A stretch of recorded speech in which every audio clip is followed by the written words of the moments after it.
How can high school students know what's best college for them if they can't even go on campus?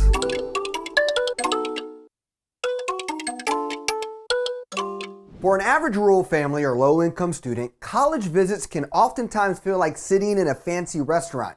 You're excited to have a seat, but when you get the menu, you realize the only thing you'll be eating is a cup of tomato basil soup. You better hope they have complimentary bread. I remember when I went to my first big fancy restaurant and I wanted to try branzino. And my mom said, "You having the Caesar salad?" And I was like, "Can I at least add chicken though?" Just like a fancy restaurant, a college visit can make you feel uncomfortable, even if you have a seat at the table. College visits are expensive and a taxing operation that takes a lot of time for an average family. And really, how many colleges can a student actually visit in a busy school year?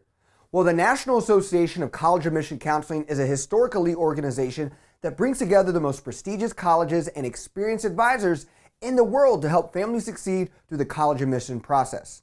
Every year, NACAC hosts college fairs across the country in prominent cities like New York, San Francisco, Atlanta, where thousands of students from the metro area can visit some of the top colleges in the country.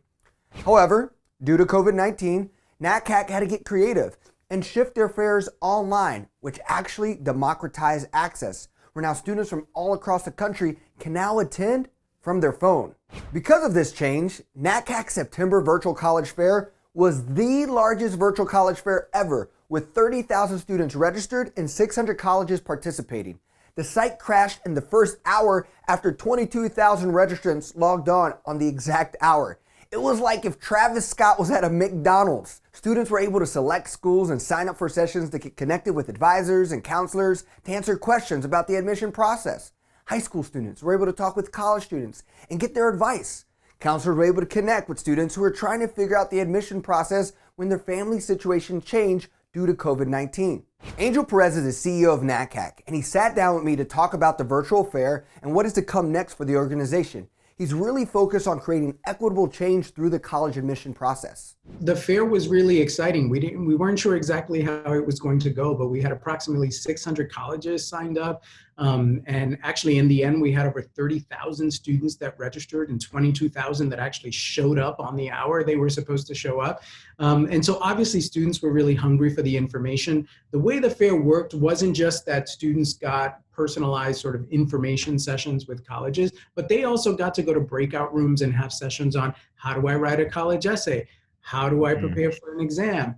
How do I, fill out a college application? And so there were also all these other volunteers in college and university admission helping students and families understand how to navigate the process. And the fact that, like you said, they were able to do that on their mobile devices in a space that felt comfortable. For me, while it certainly does not recreate the energy and the buzz of being at the Jacob Javits Center in New York City with 7,000 other kids buzzing around talking about college, to me, that's actually really exciting. But the fact that we were able to pivot and put that online and make that much more accessible, like you said, to people all over the country, because if you are from New York City and you were lucky enough to go to that fair, good for you. But if you live in rural Iowa, you didn't have access to those colleges. But now, to a certain extent, it democratizes that access, even though I understand that the technology access is a challenge for a lot of our students, and we need to figure that piece out as well. But we had more students from all over the country at this fair than we've ever had before. What is so powerful about virtual experiences is that kids now are no longer tied to only being exposed to whatever college is in their community. Some kids literally only go to a junior college because that's all they have in their town. The only colleges I visited were the ones that were 2 to 3 hours away from my house. NACAC gives students a chance to experience schools all across the country that weren't in reach otherwise. Students again can log in and drop in and ask questions. It's a great opportunity for students to explore their college options, and the fair is designed to be a mobile experience. It's intuitive, informative, interactive, and fun, kind of like Tinder for College Match. NACAC has made it equitable for all students to explore colleges from across the country. And this should be a guiding direction for future events as they focus on access and expanding students' awareness of opportunities. NACAC's next fair is scheduled Monday, October 12th. To get your students to participate in NACAC's virtual college fair experience, go to virtualcollegefairs.org and create a schedule by selecting the colleges your students will like to learn about. Sign up to attend their live interactive Zoom sessions and also schedule one-to-one meetings with colleges. Just click on the schedule meeting and choose a date and time.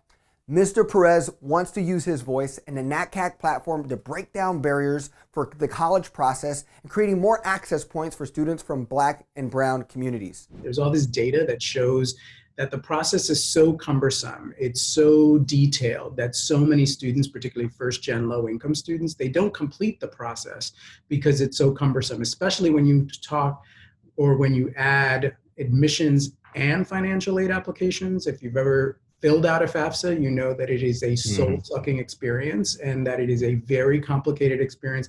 Many students don't complete it, right? And so what I am really hoping to see is that some of the things that admissions officers and financial aid officers put in place during COVID to make the process simpler do not necessarily come back. You know, we're really challenging colleges and universities to think about what is it that you actually really need to make a sound decision about what it means to be successful on your campus through your admissions process, right? So I can't imagine that the 1,600 plus thousand schools that went test optional, that all of those institutions are going to go back to requiring the test, for example. Because I do, and this is coming from someone who worked at test optional campuses, that when you realize that you are admitting students who are just as good or maybe even better than previous classes, you may realize, why have students jump through these kinds of hoops? So for me, the future lies in a simplification of the process so that we can get more students interested in completing the process. These standardized tests often benefit families who can afford the expensive test prep that increase scores. Going back to my fancy restaurant analogy, it's like judging a student on how they eat at the table and comparing them to other kids who actually went to cotillion class. With schools and testing centers closing across the country, COVID-19 is preventing at least 1 million students in the class of 2021 from taking the ACT or SAT exam. Being test optional, though, is far different than not considering the test at all. It's making colleges have to create a more muddled experience for students, making students distrustful of the whole process.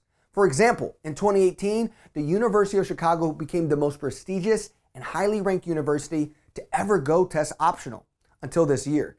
The Dean of College Admissions said that in a typical admission cycle, only 15 to 20% of applicants take advantage of the test optional policy, and about the same portion eventually gets admitted. Thank you for watching This Week in Education. If you have a student, make sure to give them the opportunity to experience NACAC's October 12th College Fair. Looking forward to seeing you on the next episode.